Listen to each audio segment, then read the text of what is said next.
بسم الله الرحمن الرحيم. أعزائي طلبة وطالبات الصف الثاني الثانوي، أهلا بكم في استكمال لدرس مصر في عصري الأيوبيين والمماليك.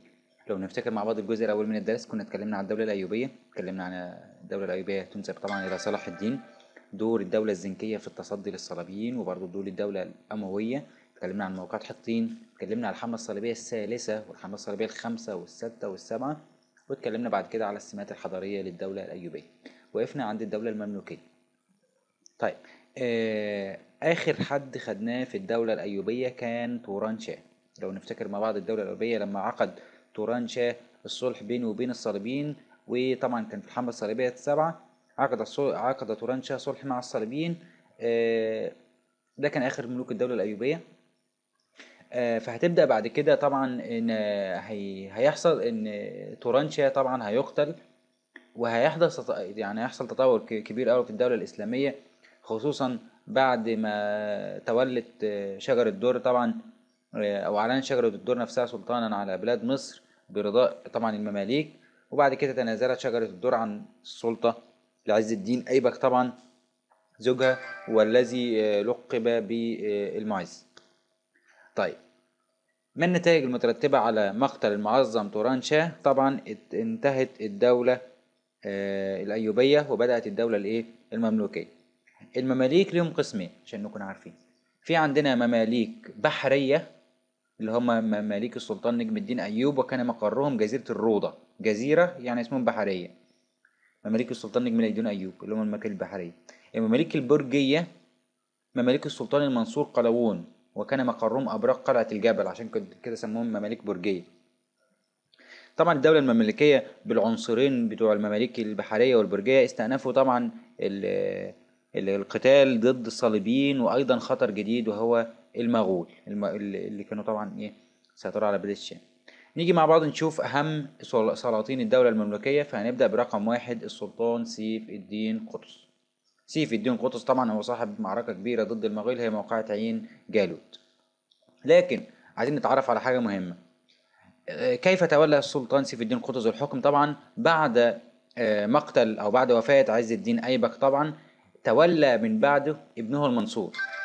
ابنه المنصور كان لا يزال طبعا صغير في السن، لذلك عين الامير سيف الدين قطز نائبا له طبعا، وطبعا اصبح في يده كل مقاليد الحكم اللي هو سيف الدين قطز. في الفترة دي المغول تمكنوا طبعا بقيادة هولاكو من دخول بغداد وتدميرها، وقتلوا الخليفة العباسي المعتصم المستعصم بالله، عفوا الخليفة بالله المستعصم بالله. وتقدم طبعا تقدمت جيوش المغول نحو بلاد الشام، واستولى طبعا على كل من حلب وحمص ودمشق. وارسل هناك رسالة طبعا الى سيف الدين قطز طبعا يطالب بتسليم مصر طبعا، وزي ما جه في نص الرسالة زي ما موجود قدامكم ان هو بعت له قال له اتعظوا بغيركم واسلموا امركم قبل ان ينكشف الغطاء فتندموا ويعود عليكم الخطأ. دي كانت رسالة هولاكو لسيف الدين قطز. لكن سيف الدين قطز كان شخص ذكي، عقد اجتماع مع الأمراء بتوعه وعلماء الدين، واستقروا على على رقم 1 أمر بقتل رسل المغول. 2 أخذ برأي العز بن عبد السلام. العز بن عبد السلام زي ما مكتوب عندكم في الكتاب هو عالم وفقيه طبعا، كان حسن الخلق ومتواضع. وأخذ برأي العز بن عبد السلام في جمع الأموال طبعا ولإعداد الجيش للجهاد، فأقر بأخذها من طبعا الأمراء والأثرياء ثم من الرعية. عمل حاجة مهمة جدا، ان هو ألحق بالجيش كل شخص قادر على حمل السلاح، ولم يهتز طبعا شعب مصر وجيشها بالحرب النفسية التي حاول المغول نشرها. لو اتكلمنا عن المغول بالنسبة للجرائم اللي كانوا بيعملوها المغول طبعا يعني كانت حاجة فظيعة طبعا. دمروا بغداد وقتلوا الخليفة المستعصم، وكانوا طبعا معروف عنهم طبعا ان هم عناصر مخربة وعناصر مدمرة، ولم يدخلوا بلدا الا طبعا يرتكبوا فيها الجرائم بتاعتهم. فطبعا كان خطر كبير جدا، لكن المصريين طبعا لم يهتز الشعب المصري زي ما معروف عنه. سيف الدين قطز أدرك وكان يريد أن تكون معركته مع المغول خارج مصر، لذلك خرج قطز على رأس الجيش من مصر في اتجاه الشام. كان الفترة دي كان الصليبيين لا يزالون في الشام، التزم مع الصليبيين طبعا بالحياد والسماح لقوات سيف الدين قطز بالمرور. وفي يوم الجمعة الموافق 26 من رمضان سنة 658 هجرية التقى طبعا الجيش الإسلامي والجيش المغولي لكن في المعركة مرت بمرحلتين. في معركة عين جالوت في بداية الأمر طبعا انقض المغول على المصريين، فاضطرب المسلمون طبعا بسبب المفاجأة طبعا، ولكن السلطان قطز طبعا أظهر هنا شجاعة، وألقى قطز خوذته على رأس خوذته من رأسه أو عن رأس الأرض، وصرخ بقى على صوت: اللهم انصر عبدك الفاني وإسلامه، طبعا الكلمة المشهورة. ثم قاد قطز ثم قاد قطز طبعا الهجوم على العدو بنفسه، وكان أدى ذلك إلى طبعا مقتل القائد المغولي كتبغة. احفظ الاسم ده كويس، كتبغة. آه بعد ما قتل طبعا القائد المغولي كتبغة طبعا انتهت الحرب. وكان من ضمن النتائج اللي ترتبت على موقعة عين جالوت رقم واحد، أي معركة من ضمن النتائج المترتبة عليها بقول مين اللي كسب ومين اللي هزم. اللي هزم، فأقول رقم واحد هزيمة المغول وهزيمة السحاقة طبعا، وقضى على أسطورة إن المغول هو الجيش الذي لا يقهر. السبب الثاني رفع الروح المعنوية طبعا للمسلمين. والسبب الثالث أصبحت مصر والشام دولة واحدة تحت حكم المماليك، وأنقذت المعركة الحضارة الإسلامية من الاندثار طبعا، لأن المغول كان معروف عنهم إنهم عناصر مخربة. سيف الدين قطز هيقتل، وبعد ما يقتل سيف الدين قطز طبعا هيختاروا الظاهر بيبرس. الظاهر بيبرس هيكافح وهيستكمل الحرب ضد كل من الصليبيين والمغول. طيب الظاهر بيبرس عمل ايه مع الصليبيين؟ خرج بجيش نحو انطاكيا سنة 666 هجرية، بسبب طبعا ان إمارة انطاكيا كانت تتحالف مع المغول، فنجح في طرد الصليبيين منها ثم استولى على حصن الكرك. طيب الظاهر بيبرس عمل ايه مع المغول؟ طبعا في الفترة دي حاول المغول ان هم ياخدوا بثأرهم طبعا من عين جالوت، وكان القائد بتاعهم أبغى. طب ايه مين هو قائد موقعة عين جالوت؟ كان اسمه كتبغى، ما نتلخبطش، أبغى قائد المغول بالزحف طبعا على عدة مناطق، لكن تمكن الظاهر بيبرس من هزيمتهم في معركة الأبلستين سنة 676 بعدها بسنة على طول، وألحق بهم هزيمة طبعا هزيمة ساحقة. رقم 3 السلطان المنصور قلاوون. المنصور قلاوون طبعا مشهور جدا في الدولة المملوكية، برضو كافح أو واصل حروب ضد الصليبيين والمغول. السلطان قلاوون المنصور قلاوون طبعا استولى على حصن المرقب سنة 684، دمر طرابلس سنة 1289 ميلادية بعد الاستيلاء على عكا. وهنا بتيجي سؤال مهم جدا: من هو الذي دمر طرابلس مثلا؟ فبقول مثلا منصور قلاوون. من الذي انتصر على المغول في معركة عين جالوت؟ هنقول مثلا سيف الدين قطز. من هو الذي هزم المغول في معركة الأبلستين؟ هنقول مين؟ طبعا الظاهر بيبرس. فكفاح المنصور قلاوون طبعا استولى ودمر طرابلس طبعا بعد ومهد الاستيلاء على عكا. والمغول بقى هيعمل ايه مع المغول؟ بالنسبه طبعا القائد المغولي هو ابغى بتاع الظاهر بيبرس، هو طبعا ابغى بتاع المنصور قلاوون. طبعا خرج ابغى بنفسه على راس جيش كبير من التتار طبعا، وتحالف مع ليو الثالث ملك ارمينيا، ولكن انتصر عليهم المنصور قلاوون في معركه اسمها معركه حمص.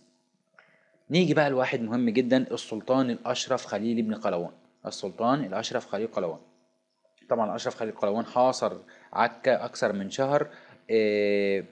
بدأ الصليبيون في عهده الهروب إلى قبرص واتخذوها ملجأ لهم، وبعد سقوط عكا توالت المدن الشام طبعا انها تسقط واحده بعد الثانيه، او واحده سقوط المدن بعد الاخرى زي صور وصيدا وبيروت، وبذلك انتهى الوجود الصليبي في بلاد الشام. ودي نقطه مهمه جدا في اي عهد، او في عهد من انتهى الوجود الصليبي في بلاد الشام هنقول السلطان الاشرف خليل بن قلاوون. خلاص، واتخذوا مدينه او من جزيره قبرص ملجأ لهم. لكن طبعا مش هيبطلوا ان هم يجوا طبعا الحدود السواحل العربيه، وهنعرف دلوقتي. بنيجي السلطان الخامس بعد كده، السلطان الناصر محمد بن قلاوون، مشهور جدا. السلطان ناصر محمد قلاوون برضه هيواجه مين بقى في صليبين؟ لا الصليبين خلاص راحوا، الصليبين راحوا قبرص وخلاص، مش هنشوفهم دلوقتي، كمان نشوفهم كمان شويه. السلطان الناصر قلاوون طبعا قاد جيش مصر والشام في معركة مرج الصفر أو مرج الصفر، وانتصر فيها طبعا على المغول.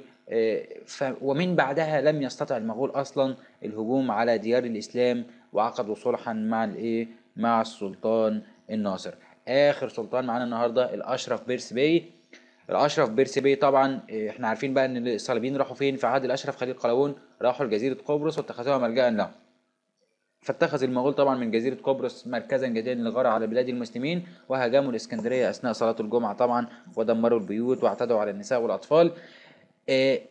تلك الأعمال أدت إلى غضب السلطان الأشرف بيرس بي، فأرسل إلى قبرص عدة حملات بحرية، ونجح في هزيمة جانوس احفظ الاسم ده كويس، جانوس ملك قبرص، وأسر مع مئات من جنوده الذين نقلوا بعد كده ليزفوا في شوارع القاهرة. ولم يطلق سراح ملك قبرص دوت إلا بعد ما دفع الجزية، واستمرت قبرص في أن تدفع الجزية طبعا حتى دخول العثمانيين مصر سنة 923 هجرية. بكده نكون انتهينا من المماليك وانتهينا من الدولة الأيوبية. فاضل بعد كده السمات الحضارية للدولة المملوكية، جزء سهل جدا من الدرس. بنتعرف على الحياة الاقتصادية والمنشآت المعمارية والحياة العلمية. هنعرف بقى ان حاجة سهلة جدا بالنسبة للحياة الاقتصادية، ان الزراعة اهتموا الدولة بشق الترع والخلجان مثل الخليج الناصري. اهتموا بالصناعة طبعا مثل صناعة السكر وصناعة النسيج، دي الصناعات القائمة على الزراعة. بالنسبة للتجارة لما يجي يقول لي برهن على صحة العبارة الآتية، طبعا ازدهرت التجارة في عهد المماليك. هنقول لأن مصر كانت تعتبر طبعا وسيط تجاري ما بين الشرق والغرب طبعا بحكم موقعها، وأصبحت الإسكندرية ودمياط والقلزم ومن أهم الموانئ التجارية في مصر في العصر المملوكي. القلزم اللي هي السويس. المنشآت المعمارية طبعا ازدهرت بعض المنشآت المعمارية زي مدرسة جامع السلطان حسن بحي الخليفة حاليا. والمنشآت المعمارية زي طبعا شارع المعز لدين الله وقلعة قايتباي بالإسكندرية. الحالة العلمية برع كثير من العلماء، أشهرهم طبعا عبد الرحمن بن خلدون مشهور جدا طبعا في علم الاجتماع، وابن حجر العسقلاني طبعا في علم الحديث. بكده نكون انتهينا من الجزء الثاني من الدرس. أرجو إن انتم تكونوا استفدتم. أي حد عنده أي تعليق، أي سؤال، أي استفسار، ممكن يسيب التعليق بتاعه أسفل الفيديو. وأشكركم لحسن استماعكم وإلى اللقاء.